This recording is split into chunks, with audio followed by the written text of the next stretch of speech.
My name is Megan, and I'm 27 years old. Last Halloween, I was invited to a party by Kyle, an old friend from high school. I hadn't seen him in years, but he was throwing a big Halloween bash at his new place just outside of town. It seemed like a fun way to reconnect, so I decided to go. The theme of the party was horror, and everyone was dressed in these elaborate, gory costumes. Blood, masks, fake weapons, it all looked so real. Kyle was dressed as a butcher, and his friends wore costumes that made them look like victims.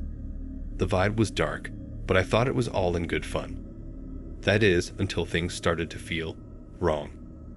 As the night went on, I noticed Kyle and his group acting a little strange. They kept whispering to each other, laughing about some real scare they had planned for later. At first, I thought it was part of the Halloween experience, maybe a jump scare or some kind of haunted house tour. When the tour finally started, I joined in with a few others. We were led through the house with Kyle guiding us, showing off creepy decorations and dimly lit rooms. Eventually, we made our way down to the basement. That's when everything changed.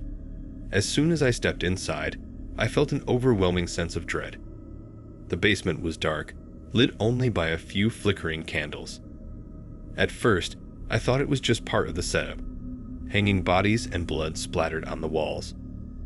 But then, I saw it. In the corner of the room, strung up like a Halloween decoration, was a body. At first glance, it looked like one of the fake ones. But as I got closer, I realized it wasn't. The smell hit me before the truth did. It was a real corpse. I froze. My mind raced, trying to convince myself it was just a prop, part of Kyle's twisted sense of humor. But deep down, I knew it wasn't. I rushed upstairs and found Kyle shaking, demanding an explanation. He just laughed, telling me it was all part of the act.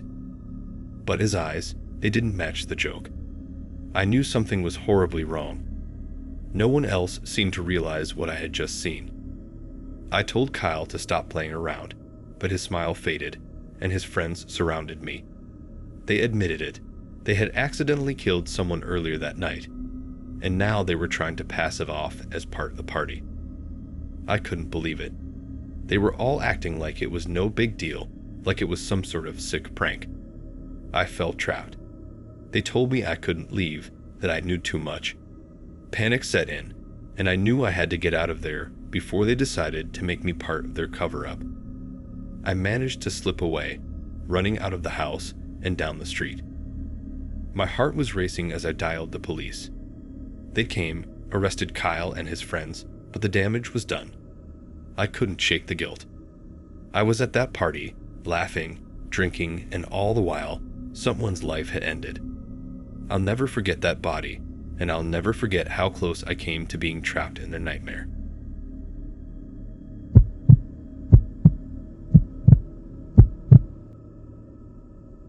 My name is James Richardson. I'm 33, a father of two, living in a small suburban town in Ohio. Halloween is usually a big deal for us. Every year, my wife and I take our kids out trick-or-treating, making memories we'll cherish forever. This year, however, was different. It was supposed to be like any other night, but something went horribly wrong. It all started around 7 p.m.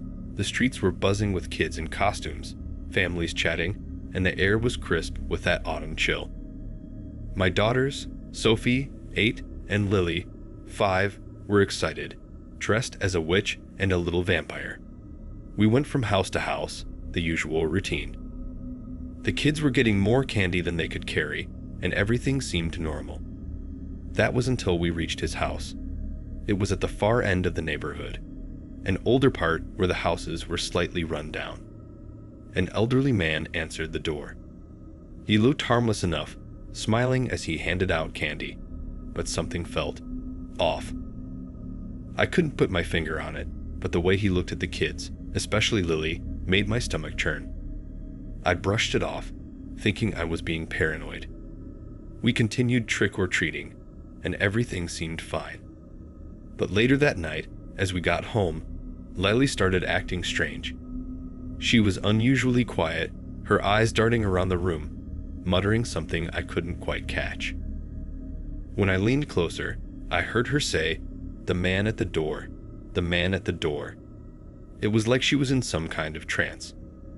I asked her what she meant, but before I could get an answer, she collapsed, her tiny body hitting the floor with a soft thud. Panic surged through me. My wife screamed, and we rushed her to the hospital. Every minute felt like a lifetime as we waited for the doctors to tell us what was wrong. Hours later, a doctor came out, his face grim.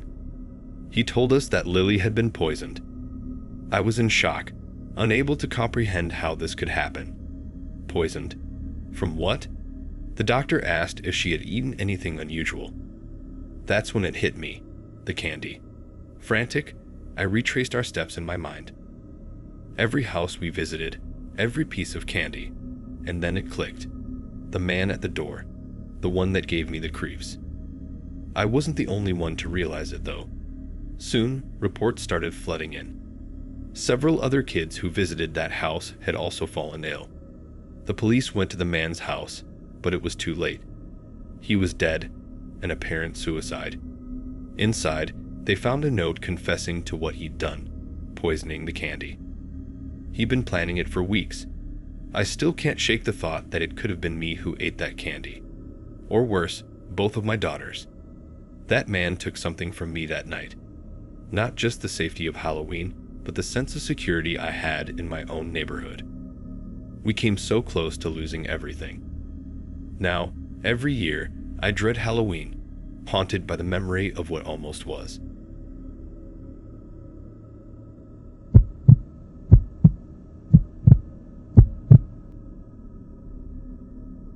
My name is Sarah Miller. I'm 31 years old, and I've lived in this neighborhood for the past 8 years. It's quiet, safe, and the kind of place where everyone knows each other. Well, almost everyone. My elderly neighbor, Mr. Donahue, has always been a mystery. He keeps to himself, never joining in any neighborhood events, and definitely doesn't participate in Halloween. I always thought he was just a lonely old man, harmless, really. Until last Halloween.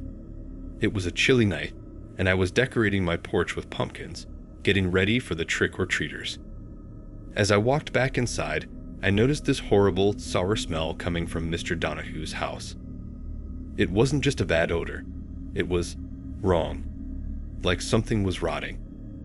My curiosity got the better of me, so I went over and knocked on his door. No answer.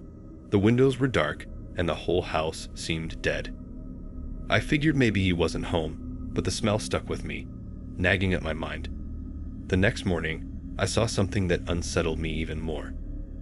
From my kitchen window, I could see into Mr. Donahue's backyard. There he was, shoveling dirt into a large hole he'd dug. It was big enough to bury, well, anything. My stomach turned. Why was he digging such a massive hole? Something about it didn't sit right with me. I decided to call the police. They showed up, did a quick check, and then left. They told me everything seemed fine, that he was probably just doing some yard work. I wanted to believe them, but something inside me screamed that it wasn't right. A few days later, the smell grew even worse. It was so strong that I could barely stand to be outside. I couldn't stop thinking about that hole he was digging. What if he buried something, someone there? Late that night, I couldn't take it anymore. I grabbed a flashlight and snuck into his backyard.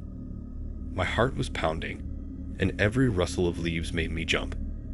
When I reached the spot where I had seen him digging, I felt my hands start to shake. The dirt looked freshly disturbed. I crouched down, feeling the loose soil beneath my fingers, and started to dig. I didn't have to dig far. Just a few inches down, the light from my flashlight hit something pale. At first, I thought it was a stone, but then I saw the shape of a hand. A human hand. I fell back, nearly dropping the flashlight, my heart racing. I could barely breathe. The next morning, the police were back, this time with shovels. They unearthed the body of a man. Mr. Donohue's brother, apparently. He had killed him weeks ago and tried to hide it. The worst part, I had lived next to him for years, always thinking he was just a lonely old man. Now, every time I look at that house, I can't help but feel sick. I was so close to living next to a murderer.